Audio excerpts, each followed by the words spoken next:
Your civilization has grown beyond the borders of Tenochtitlan itself, and your people are now not just a city, they're a nation. In order to help defend your far-flung empire, you will have to build roads, walls, and fortresses. Exit this screen by pressing the Tab key, and let's get started. You can press the space bar to shift your view to the location that is currently being flared on the mini-map.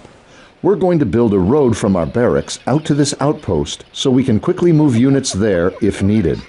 Scroll the screen back and select the nearby citizens and go into their Build Civilian Structures menu. Select the road icon in the Action panel. Left-click once near the barracks in the lower right corner of the city. Now scroll towards the outpost and note how the ghost of the road stretches to follow the mouse. You can place a bend in the road at any time by left-clicking again. Also note how a ghost of a bridge appears as you pull the road over the river. This means that the citizens will automatically attempt to build a bridge at this point, as they are constructing the rest of the road. When you've plotted the road to the outpost, left-click one last time near the structure, and then right-click to end placement.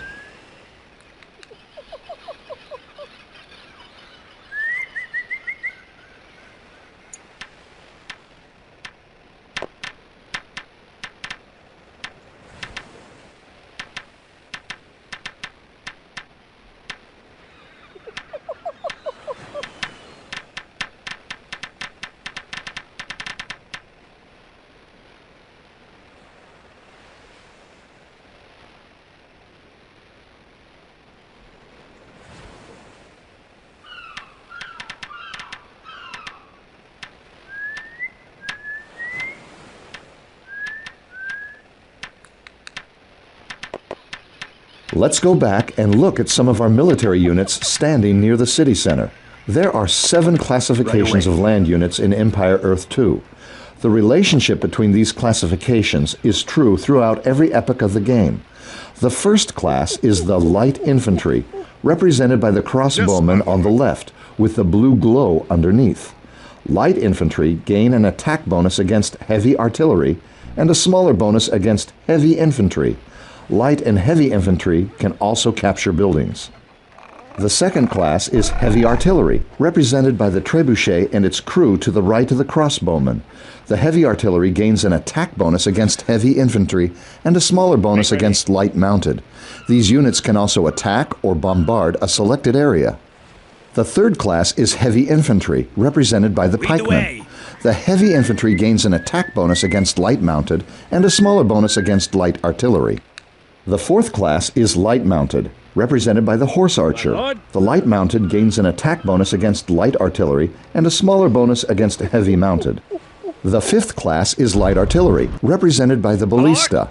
The light artillery gains an attack bonus against heavy-mounted and a smaller bonus against light infantry.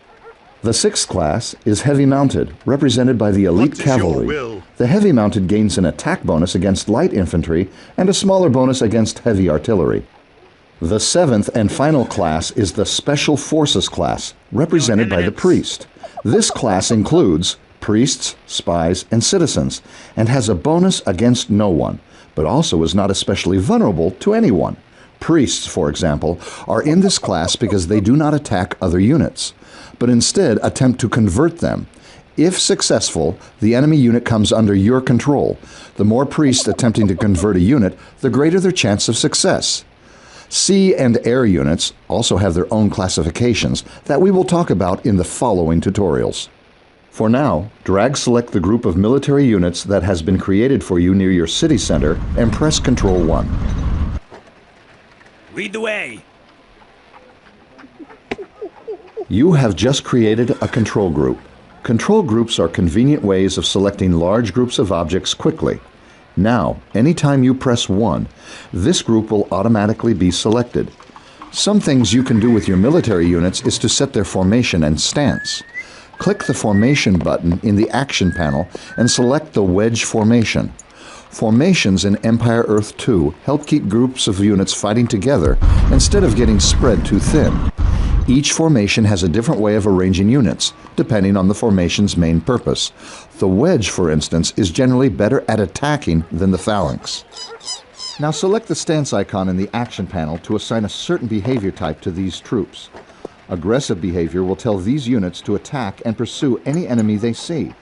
Defensive behavior will tell them to attack enemies they see, but not to pursue. Hold position will tell them to only attack enemies within range, but never to move from their location. Hold fire will tell them to never fire on anyone and never to move.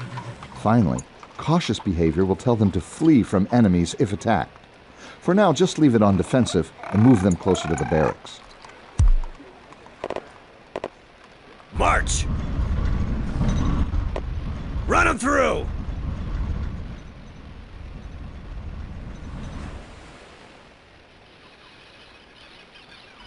That was the attack alarm. Look at the minimap to see where the latest flare has indicated an attack. Press spacebar to center our view on the attack location. What is it? It looks like the Spanish have decided to attempt to conquer your civilization. Press 1 Lead the to way. select your military and right-click near the outpost while holding down the control key. This instructs your units to move to the location while attacking any enemies they encounter along the way. Press 1 twice to center your view on the control group. They'll use the road as much as they can to get to the target as fast as possible. When they arrive, right-click on the Spanish and watch your forces attack in formation. Because the Spanish are attacking with light and heavy mounted troops, it turns out our forces of heavy infantry and light artillery are the perfect counter. Run them through!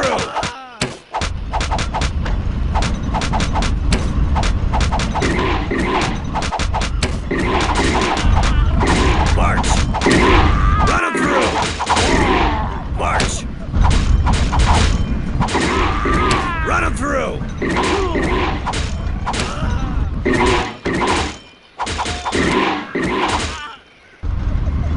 Great work! You have defeated the Spanish incursion. It's time to make sure they'll stay away. Select the citizens that built the road to the outpost and click on the Build Wall icon under Build Military Structures. You can place walls just like roads. Go ahead and connect the two wall sections by your outpost. Don't forget to right-click to finish placement. When the citizens finish building the wall, we'll make a gate and some towers. Lead the way, by any means necessary. March! Run them through!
Here. Yes?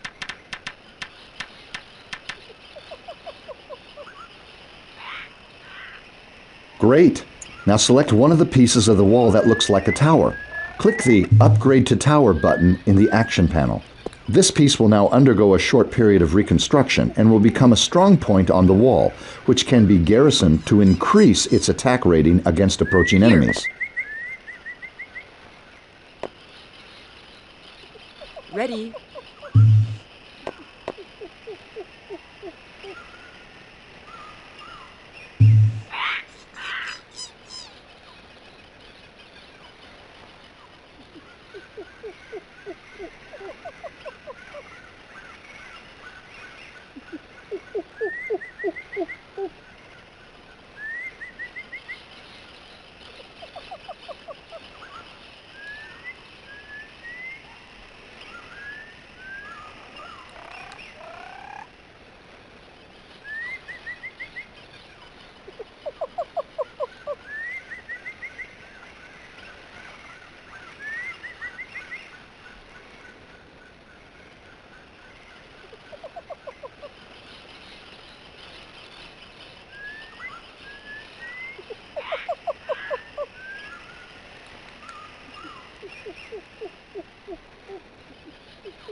Yes?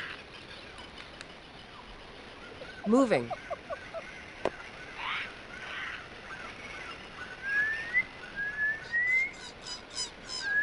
I will.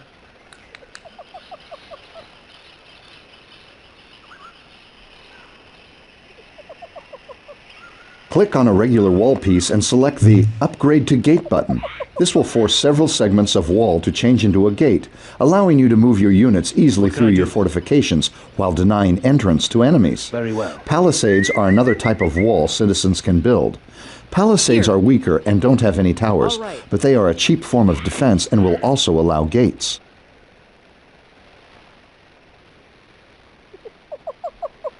Now, let's build a fortress near the gate. Select some citizens and select Fortress from the Military Structures panel and place it close to your side of the gate. What can I do?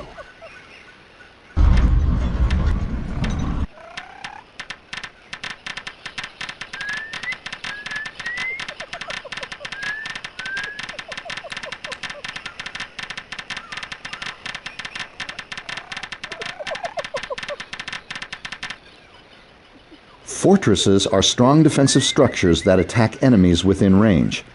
Units garrisoned in a fortress will have any damage done to them healed over time and increase the fortress's attack rating while they remain inside. The garrison capacity of a building considers a unit's population cost when determining how many units can be inside the building. So, for instance, twice as many infantry units can be garrisoned than mounted units. You can also use either a fortress or a city center to call an emergency by clicking the emergency icon in the building's action panel. This will automatically task the citizens in the same territory to garrison within the nearest fortress or city center. Clicking the same button again then sends them back to whatever they were doing. Go back to your city and select the pikeman standing near your barracks. Notice the icon in the lower right corner of his action panel. This is the patrol action button, and it is used to tell a unit or group of units to set a patrol path. Set a patrol path by clicking the button and left-clicking on the main map to set a series of waypoints you wish the unit to patrol. Right-clicking ends waypoint placement and sends the unit on his route. Now look at the icon just above the patrol icon. This shows the current training level of all pikemen in your army. You can upgrade his training level from regular to veteran and from veteran to elite by clicking this button and paying the associated resource cost. This increases many of the unit's attributes, such as attack rating and hit points, and applies to all the pikemen you currently own and will build in the future. This training is lost when the pikeman upgrades to become halberdiers in future epochs, so it is important to know how long you plan on using a certain unit before deciding to train it. When you are ready to continue, select the Great Pyramid of Tenochtitlan at the location currently being flared.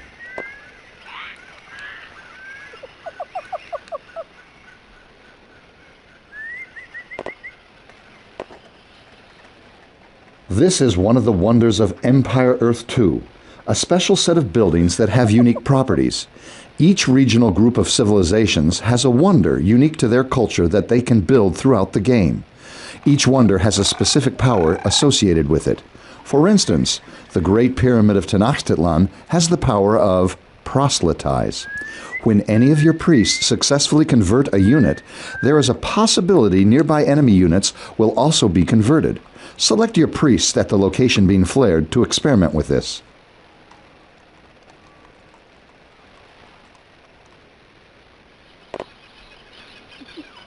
Your Eminence.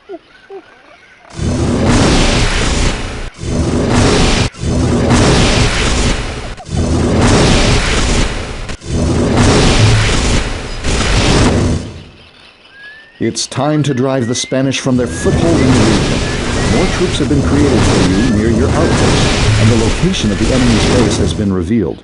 Drag select your military and control right-click near the enemy city center. You can add all these units to Control Group 1 by having them selected and simply pressing Control 1 again if you wish.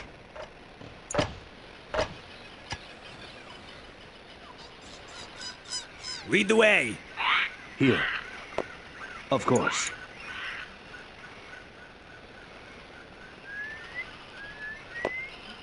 Your Eminence.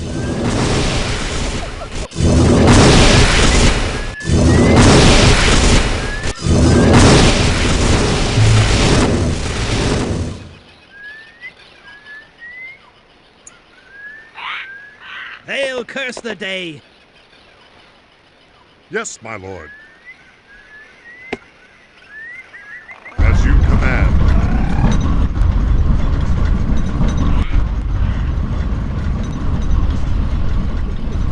Look lively, men. As you command.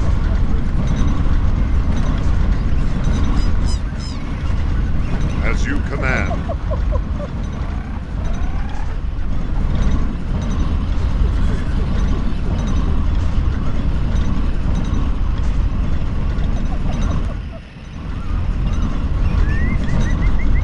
Yes, my lord. Your Eminence. They'll curse the day. Yes, my lord. Look lively, men. As you command. Look lively, men.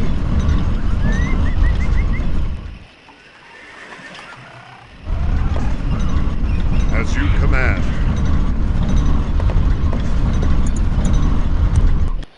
Look lively, men. Take a look at the unit icons in the unit information display. This shows you how many and what types of units you currently have selected. While they're underway, select the pikeman icon and then select the capture button in the pikeman's action panel. Put the cursor over the enemy's city center and left click. This will order the pikemen to capture the city, while everyone else will attack any defenders. Units tasked with capturing a building will not respond to being attacked, so it's important to have other troops supporting them. When the city center is captured, you will get a share of the previous owner's resources. Capturing warehouses, docks, and markets will also allow you to steal some of the owner's resources. If you select the enemy city center, you can see the building's loyalty rating in its information panel. The more units you have trying to capture this building, the faster the rating will drop. When it reaches 0, the building will be yours and this tutorial will end.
Lead the way.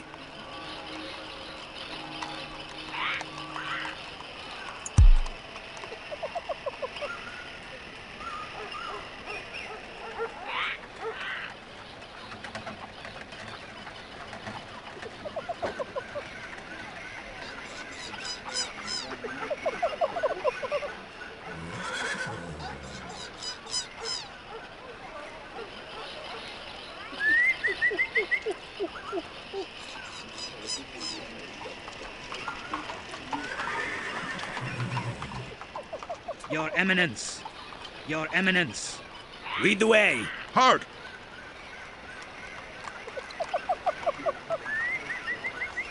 Make ready. Make ready. Yes, my lord.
My lord! Your Eminence! My lord!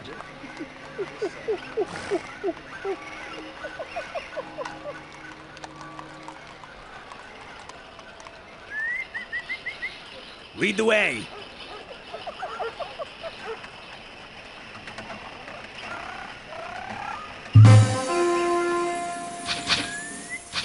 The Aztecs have defeated their most dangerous enemy yet.